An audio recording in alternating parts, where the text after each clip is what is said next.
PS5 and Xbox Series X have been out for a couple years now, so I thought this would be a good time to break down how they compare today after they first dropped back in 2020. Both are great machines and you're not going to go wrong with either one, but both Microsoft and Sony have their different styles that set them apart, like when it comes to their first party games or their controllers or things like Game Pass and PS Plus. So let's check out what they've done well and what they can improve on, and at the end I'll pick the one I think is having the better start to this generation so far. So let's dive in.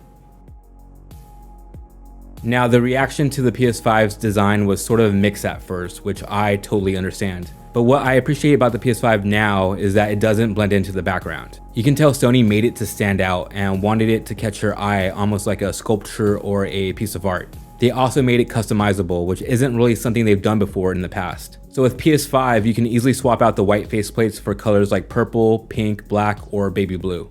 And since you can take them off, there's nothing really stopping you from making it any color you want by spraying it with some paint or a plasti dip. But I gotta say, I'm just a fan of the original black and white design. And when comparing the PS5 to the Series X, it's clear Microsoft went with a safer design that's more minimalistic. It's matte black, has sharp edges, and probably doesn't look that much different than other things you might have around your house. Like, check it out next to my subwoofer, for example. They look practically the same. But one thing you may have noticed is there's no glossy plastic anywhere, which I think looks great because that tends to get damaged really easily, especially with consoles. And if you ever owned a OG PS3 or an Xbox One, you know exactly what I'm talking about. And so that's why I don't really get why Sony decided to make the entire center portion of the PS5 glossy. It looks sort of cheap and doesn't really match the aesthetic I think they were going for. So I took it upon myself to buy a matte black skin for the middle part on Amazon, and I think it looks way better. It only costs around $12, so if you're into it too, I'll leave a link for it in the description. But really, the PS5 and Series X are both stylish, but they're probably going to appeal to different people. Are you someone who wants something more low-key and doesn't look like a spaceship? Or do you want something that's a bit more of a statement piece? In the end, I have to give the style points to PS5. The design is just more distinctive than what Microsoft did with the Series X, and it's a bit riskier. But I have to give an honorable mention to the Xbox Series S. This thing is super compact, mostly because it doesn't have a disk drive or some of the power that the Series X has, but it also looks like an old school speaker from the 1960s, which is pretty sweet. Nice. Good job, Microsoft. Okay, let's talk controllers. I think the biggest highlights about the DualSense, which you likely heard a lot about when it was launched, are its improved haptics and new upgrades that can change the tension in the back triggers. A quick example would be if you're hitting the gas in a game like Gran Turismo 7, you can actually feel the right trigger push against your finger, which kind of makes it feel more immersive. But Sony also added some other quality of life improvements that I think are worth mentioning, like a built-in microphone and speaker, so you can talk with friends even if you don't have a headset. And while you're playing certain games, you can actually hear audio come out of the controller, like when BB laughs in Death Stranding or when you walk around on glass in Astro's Playroom.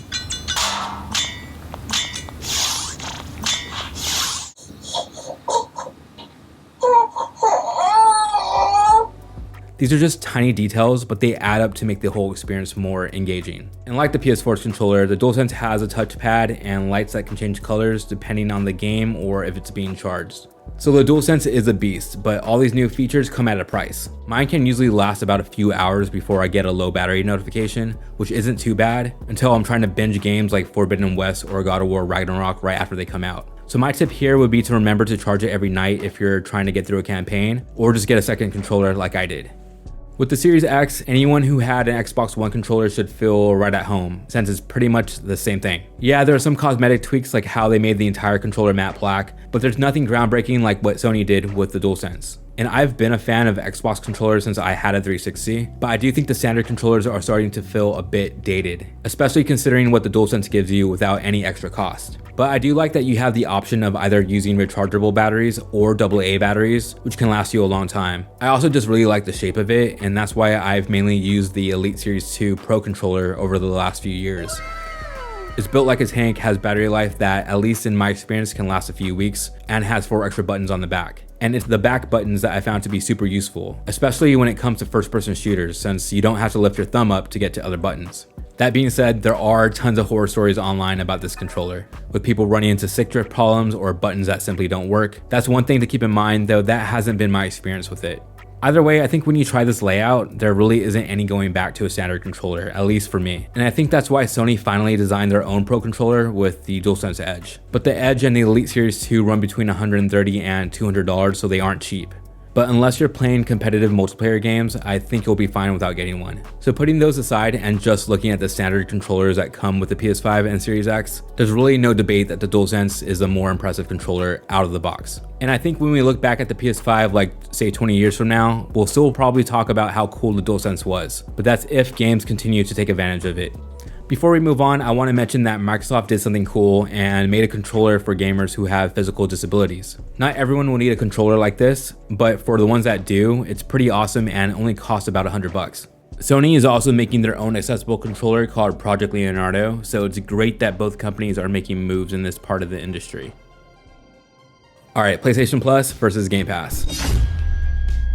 So both are pretty much the video game versions of Netflix in that you can pay a monthly or annual fee to get access to a library of current and old school games. But I'd say Microsoft has leaned much more heavily into pushing Game Pass than Sony has with PS Plus. It sort of feels like Microsoft is really trying to make this the main way people play Xbox games now and into the future. I mean, you don't even need a console to use the Game Pass app on some TVs, and there has been talk about Microsoft releasing a Game Pass stick that you just plug into your TV like a Roku or a Chromecast. But the biggest difference between Game Pass and PS Plus is, of course, what games they have. So Microsoft's strategy here has been to add most of their first-party catalog to Game Pass. And that includes pretty much every title from the Halo and Gears of War series, the latest Forza games, and other classics like Viva Pinata, Banjo-Kazooie, and dozens more. There's also tons of third-party games like High on Life, which I'm personally a fan of, and Assassin's Creed and Mortal Kombat. And one of the main selling points of Game Pass is that Microsoft is making new first-party games available on it the same day they're released, which Sony has said they wouldn't do with PlayStation Plus. So that means instead of paying another $60 to $70 when a new Xbox first-party game drops, all you have to do is open up Game Pass and hit download. But to be fair, there is one big reason why Microsoft can't support doing something like this and not Sony, and that's mainly... But even so, when you look at how much Sony made off God of War Ragnarok by not having it on PS Plus, it shows people are still willing to pay full price if the game is good enough, right? And PS Plus does have a pretty decent library of games, even if first-party titles aren't dropping on day one.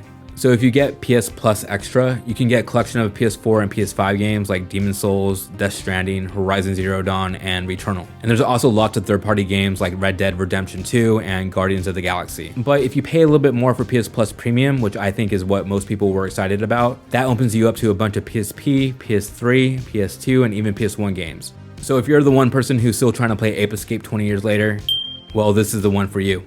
There's also hits like the Jak and Daxter games, the original Resident Evil, and Siphon Filter. But at least to me, Premium doesn't really feel fully fleshed out just yet. There's some games I expected to be on it, like Metal Gear Solid for one, that just aren't there. And over the last year, Sony has been kind of slow to add more old school games to it. That wouldn't be such a big deal if there weren't dozens of classic games for them to choose from, and for us to expect. So Premium has been sort of a disappointment, at least for me.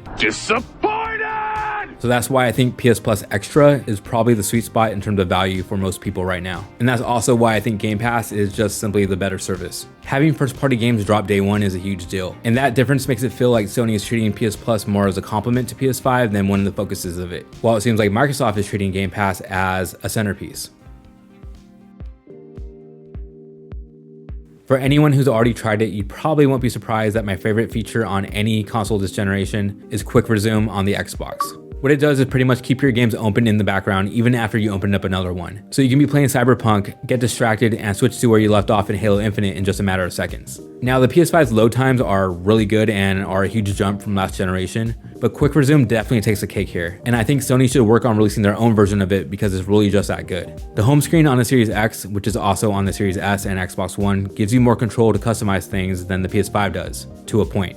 You can change some accent colors or switch your background to a custom or pre-installed wallpaper, but for some reason you can customize all that, but not the main row at the top of the home screen. This row shows you all the apps you recently opened instead of only showing you the games you might want to play. So something like the settings tab can take up valuable space here, even if you opened it for just a second. I wish you could just pin the games or apps you want in this row, which is what you can do with PS5. Sony came out with a completely new home screen for PS5 and it looks almost nothing like the one on PS4. Now when you move through your game collection, you'll get these large wallpaper sized images in the background, and with some games you'll even hear music start to play when you stop over it.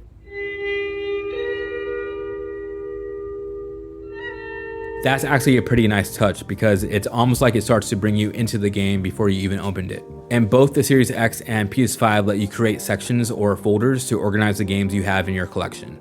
But one thing is, the PS5's home screen and user interface feels a lot less social and interactive when compared to the Series X. And one of the reasons why is that Xbox has something called Let's Find a Group, or LFGs. It's kind of like a bulletin board that lets you connect with other people who are trying to play the same game. It's really easy to use, and I've chatted with a ton of people because of it. Sony had a similar feature on PS4 a few years back, but they got rid of it and it hasn't returned with PS5. Between the two home screens, I have to say I prefer the Series X in this category, and that's mainly due to quick resume and how you're able to customize your wallpaper. I like that the PS5's home screen is new and feels elegant, but I do wish they kept some ideas from PS4, like having themes. My favorite one was a 20th anniversary theme, which changed the PS4's opening sound to the PS1's classic.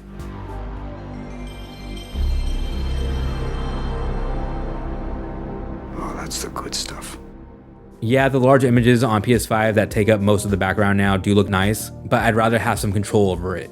With the way it's set up now, there doesn't seem to be a lot of breathing room left over for any themes at all on PS5, so if you're like me and hoping for them to come back, I wouldn't hold your breath.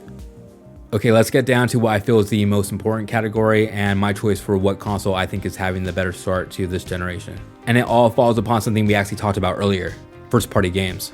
Lately, I've played Series X more often than PS5 because of multiplayer games like Halo Infinite and Forza, but when weighing the whole of a console, it's the quality of Sony's first-party games and the frequency at which they're released why I believe PS5 has had the better start compared to Series X. Since the Series X came out, it's pretty clear Microsoft has not released enough high-caliber titles to compete with what Sony has done in the same amount of time. Miles Morales, Horizon Forbidden West, and Ragnarok are some of the best games I've ever played, and I've been playing video games a long time. Also, that's not even counting the next-gen remakes of games like The Last of Us Part 1 and Uncharted that are now on PS5. I'm on the record for saying how much I love Halo as a franchise and Halo Infinite as a game, but Infinite's multiplayer had a terrible launch in 2021, and there's still been no date for a follow-up to Gears of War. Starfield also got delayed from its original date. And while VR isn't exactly mainstream yet, it's more popular than it's ever been, and that's because of devices like PSVR and the Meta Quest. Microsoft still hasn't teased anything to do with VR, and they could be leaving an important weapon on the table unless they have something in the works right now. Now that might seem a little harsh, but it's also the hard truth. I want to see games like Halo and Gears of War continue to be relevant. I would also love for them to get the same praise as Sony games like God of War or Spider-Man, and maybe Phil Spencer might have something more to do at the next Game Awards instead of just sitting there. The Series X and S still haven't lived up to their full potential just yet, but the keyword there is potential. They are still the fastest selling Xbox consoles ever, so even with setbacks, things are trending upwards for Xbox. I think Series X and S have a bright future. And honestly, I think Game Pass is a great choice for PlayStation gamers who haven't played Xbox games yet. And seeing how the Series S only costs $300 or even less, a combo of PS5 and Series S with Game Pass could be the perfect setup. Until then, PS5 is my choice for anyone who wants to play some of the best single-player games coming out and some of the best cross-platform multiplayer games. But things can change a year from now. Alright guys, I hope you enjoyed this video. Let me know in the comments what your impressions are of the PS5 and Series X and what things are most important to you when it comes to choosing one. Also, feel free to add me on Xbox Live or PSN or on social media. But most importantly, I hope this helped you see what PS5 and Series X both do well and which one may be the better fit for you. Or you can just get a Switch.